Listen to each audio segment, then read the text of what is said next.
In Exile Old Simeon, whose nickname was Brains, and a young Tartar, whose name nobody knew, were sitting on the bank of the river by a wood fire. The other three ferrymen were in the hut. Simeon, who was an old man of about 60, skinny and toothless, but broad shouldered and healthy, was drunk. He would long ago have gone to bed, but he had a bottle in his pocket and was afraid of his comrades asking him for vodka.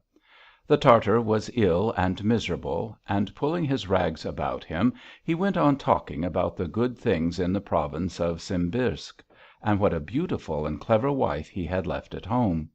He was not more than 25, and now, by the light of the wood fire, with his pale, sorrowful, sickly face, he looked a mere boy.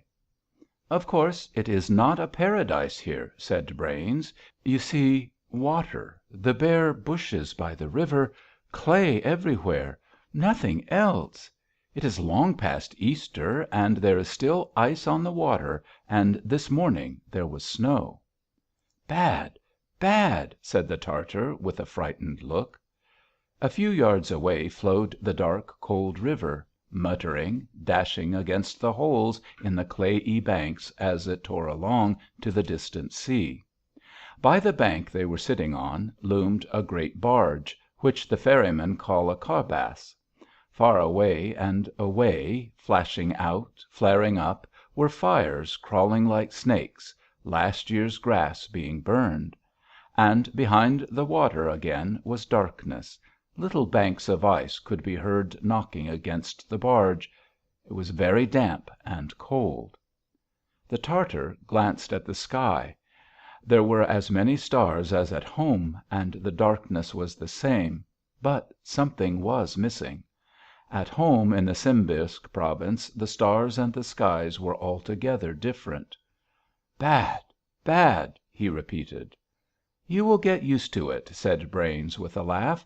"You are young yet and foolish. The milk is hardly dry on your lips, and in your folly you imagine that there is no one unhappier than you, but there will come a time when you will say: 'God give every one such a life! Just look at me. In a week's time the floods will be gone, and we will fix the ferry here, and all of you will go away into Siberia, and I shall stay here, going to and fro. I have been living thus for the past 22 years, but, thank God, I want nothing. God give everybody such a life!'" The Tartar threw some branches into the fire, crawled near it, and said: "My father is sick. When he dies, my mother and my wife promised to come here."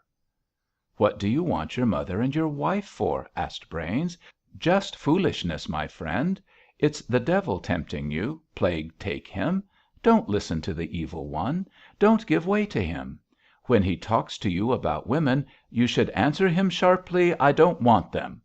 When he talks of freedom, you should stick to it and say: 'I don't want it. I want nothing. No father, no mother, no wife, no freedom, no home, no love. I want nothing. Plague take them all!'" Brains took a swig at his bottle and went on: "My brother, I am not an ordinary peasant. I don't come from the servile masses. I am the son of a deacon, and when I was a free man in Rursk, I used to wear a frock coat, and now I have brought myself to such a point that I can sleep naked on the ground and eat grass. God gives such a life to everybody. I want nothing. I am afraid of nobody, and I think there is no man richer or freer than I. When they sent me here from Russia, I set my teeth at once and said: 'I want nothing.' The devil whispers to me about my wife and my kindred, and about freedom, and I say to him: 'I want nothing.' I stuck to it, and, you see, I live happily and have nothing to grumble at. If a man gives the devil the least opportunity, and listens to him just once, then he is lost, and he has no hope of salvation. He will be over ears in the mire, and will never get out. Not only peasants the like of you are lost, but the nobly born and the educated also. About 15 years ago a certain nobleman was sent here from Russia. He had had some trouble with his brothers and had made a forgery in a will. People said he was a prince or a baron, but perhaps he was only a high official. Who knows? Well, he came here and at once bought a house and land in Moltke. "I want to live by my own work," said he, "in the sweat of my brow, because I am no longer a nobleman, but an exile." "Why," said I, "God help you, for that is good." He was a young man then, ardent and eager. He used to mow and go fishing, and he would ride 60 miles on horseback. Only one thing was wrong. From the very beginning he was always driving to the post office at Guyrin. He used to sit in my boat and sigh: "Ah, Simeon, it is a long time since they sent me any money from home." "You are better without money, Vassili Sergnevich," said I. "What's the good of it? You just throw away the past, as though it had never happened, as though it were only a dream, and start life afresh." "Don't listen to the devil," I said. "He won't do you any good, and he will only tighten the noose. You want money now, but in a little while you will want something else, and then more and more." "If," said I, "you want to be happy, you must want nothing." "Exactly." "If," I said, "fate has been hard on you and me, it is no good asking her for charity and falling at her feet. We must ignore her and laugh at her." That's what I said to him. 2 years later I ferried him over, and he rubbed his hands and laughed. "I'm going," said he, "to Guyrin to meet my wife. She has taken pity on me, she says, and she is coming here. She is very kind and good." And he gave a gasp of joy. Then one day he came with his wife, a beautiful young lady with a little girl in her arms and a lot of luggage. And Vassili Andreich kept turning and looking at her, and could not look at her or praise her enough. "Yes, Simeon, my friend, even in Siberia people live." Well, thought I, all right, you won't be content. And from that time on, mark you, he used to go to Guyrin every week to find out if money had been sent from Russia. A terrible lot of money was wasted. "She stays here," said he, "for my sake, and her youth and beauty wither away here in Siberia. She shares my bitter lot with me," said he, "and I must give her all the pleasure I can for it." To make his wife happier, he took up with the officials and any kind of rubbish. And they couldn't have company without giving food and drink, and they must have a piano and a fluffy little dog on the sofa. Bad cess to it. Luxury, in a word, all kinds of tricks. My lady did not stay with him long. How could she? Clay, water, cold, no vegetables, no fruit, uneducated people and drunkards, with no manners. And she was a pretty, pampered young lady from the metropolis. Of course she got bored. And her husband was no longer a gentleman, but an exile. Quite a different matter. 3 years later, I remember, on the eve of the Assumption, I heard shouts from the other bank. I went over in the ferry and saw my lady all wrapped up with a young gentleman, a government official in a troika. I ferried them across, they got into the carriage and disappeared, and I saw no more of them. Toward morning Vassili Andreich came racing up in a coach and pair. "Has my wife been across, Simeon, with a gentleman in spectacles?" "She has," said I, "but you might as well look for the wind in the fields." He raced after them and kept it up for 5 days and nights. When he came back he jumped on to the ferry and began to knock his head against the side and to cry aloud. "You see," said I, "there you are," and I laughed and reminded him, "Even in Siberia people live." But he went on beating his head harder than ever. Then he got the desire for freedom. His wife had gone to Russia, and he longed to go there to see her and take her away from her lover. And he began to go to the post office every day, and then to the authorities of the town. He was always sending applications or personally handing them to the authorities, asking to have his term remitted and to be allowed to go, and he told me that he had spent over 200 roubles on telegrams. He sold his land and mortgaged his house to the money lenders. His hair went grey, he grew round shouldered, and his face got yellow and consumptive looking. He used to cough whenever he spoke, and tears used to come to his eyes. He spent 8 years on his applications, and at last he became happy again and lively. He had thought of a new dodge. His daughter, you see, had grown up. He doted on her and could never take his eyes off her. And indeed she was very pretty, dark and clever. Every Sunday he used to go to church with her at Guyrin. They would stand side by side on the ferry, and she would smile, and he would devour her with his eyes. "Yes, Simeon," he would say, "even in Siberia people live. Even in Siberia there is happiness. Look what a fine daughter I have. You wouldn't find one like her in 1,000 miles' journey." "She's a nice girl," said I. "Oh, yes." And I thought to myself, "You wait. She is young. Young blood will have its way. She wants to live, and what life is there here?" And she began to pine away. Wasting, wasting away, she withered away, fell ill, and had to keep to her bed. Consumption. That's Siberian happiness. Plague take it. That's Siberian life. He rushed all over the place after the doctors and dragged them home with him. If he heard of a doctor or a quack 300 miles off, he would rush off after him. He spent a terrific amount of money on doctors, and I think it would have been much better spent on drink. All the same she had to die. No help for it. Then it was all up to him. He thought of hanging himself, and of trying to escape to Russia. That would be the end of him. He would try to escape. He would be caught, tried, penal servitude, flogging. "Good, good," muttered the Tartar with a shiver. "What is good?" asked Brains. "Wife and daughter. What does penal servitude and suffering matter? He saw his wife and his daughter. You say one should want nothing. But nothing is evil. His wife spent 3 years with him. God gave him that. Nothing is evil, and 3 years is good. Why don't you understand that?" Trembling and stammering as he groped for Russian words, of which he knew only a few, the Tartar began to say: "God forbid he should fall ill among strangers, and die, and be buried in the cold, sodden earth. And then if his wife could come to him, if only for 1 day, or even for 1 hour, he would gladly endure any torture for such happiness, and would even thank God. Better 1 day of happiness than nothing."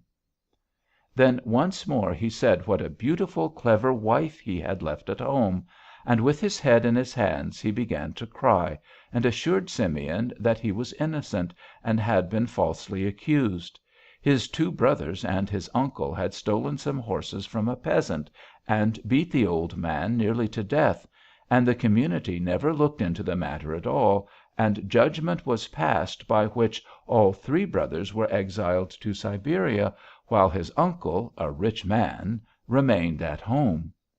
"You will get used to it," said Simeon. The Tartar relapsed into silence and stared into the fire with his eyes red from weeping. He looked perplexed and frightened, as if he could not understand why he was in the cold and the darkness among strangers, and not in the province of Simbirsk.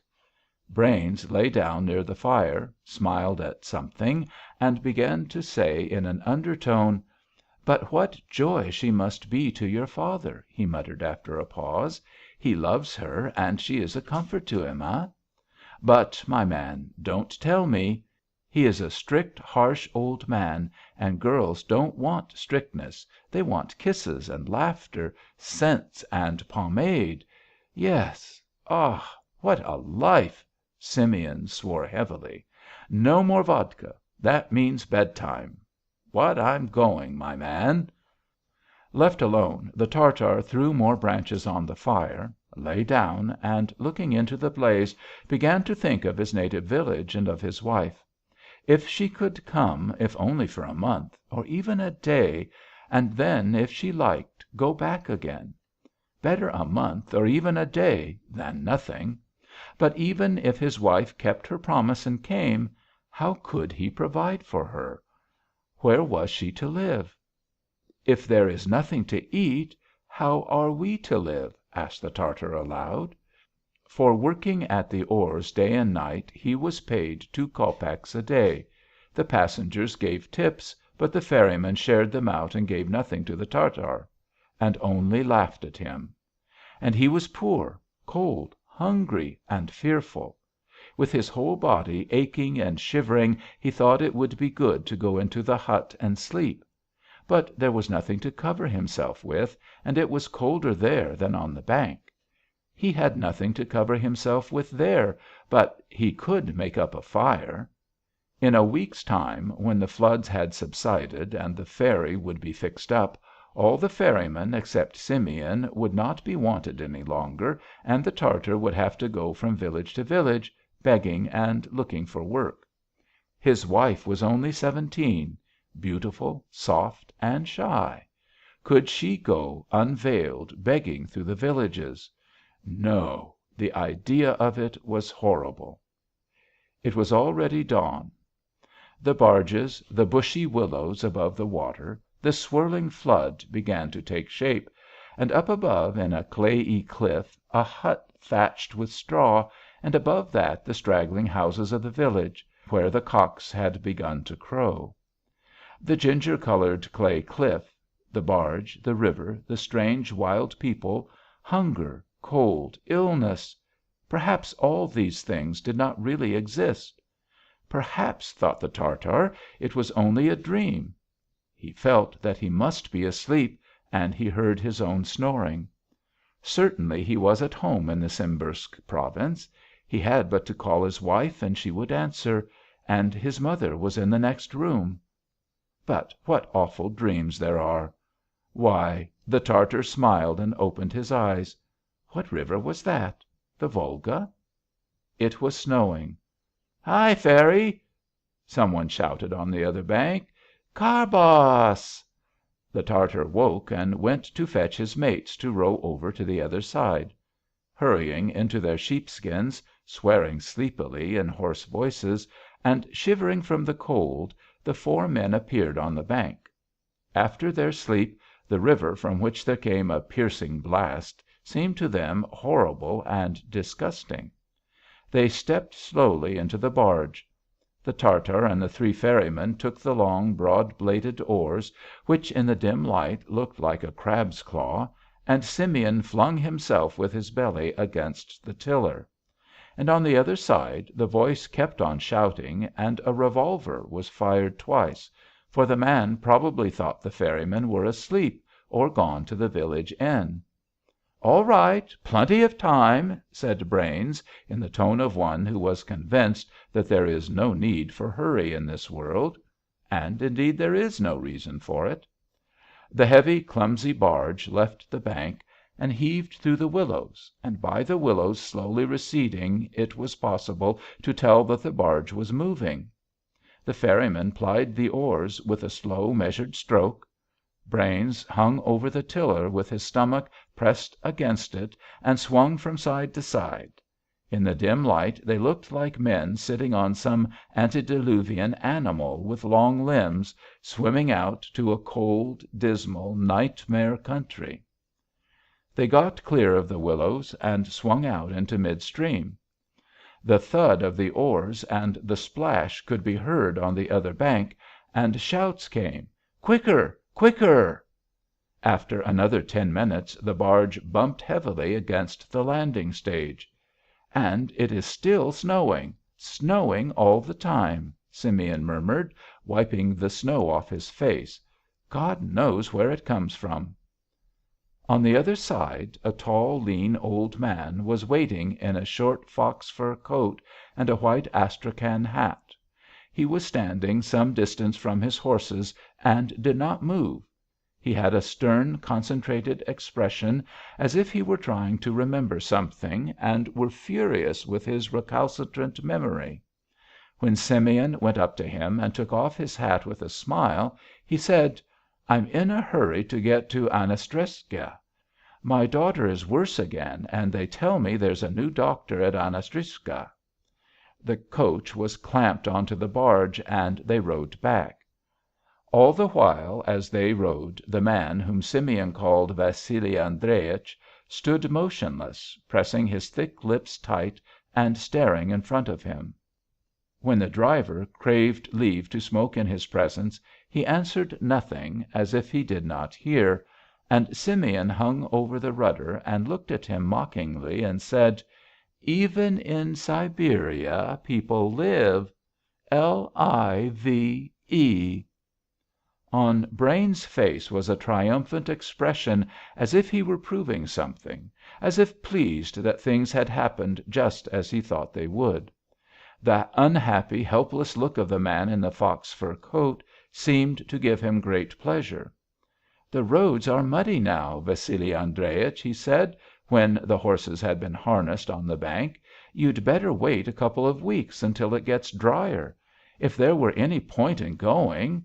But you know yourself that people are always on the move day and night, and there's no point in it, sure." Vassily Andreich said nothing, gave him a tip, took his seat in the coach, and drove away. "Look, he's gone galloping after the doctor," said Simeon, shivering in the cold. "Yes, to look for a real doctor, trying to overtake the wind in the fields and catch the devil by the tail, plague take him! What queer fish there are! God forgive me, a miserable sinner." The Tartar went up to Brains, and looking at him with mingled hatred and disgust, trembling, and mixing Tartar words up with his broken Russian, said: "He good, good, and you bad, you are bad. The gentleman is a good soul, very good, and you are a beast, you are bad. The gentleman is alive, and you are dead. God made man that he should be alive, that he should have happiness, sorrow, grief, and you want nothing, so you are not alive, but a stone. A stone wants nothing, and so do you. You are a stone, and God does not love you, and the gentleman he does." They all began to laugh. The Tartar furiously knit his brows, waved his hand, drew his rags round him, and went to the fire. The ferryman and Simeon went slowly to the hut. "It's cold," said one of the ferrymen hoarsely, as he stretched himself on the straw with which the damp clay floor was covered.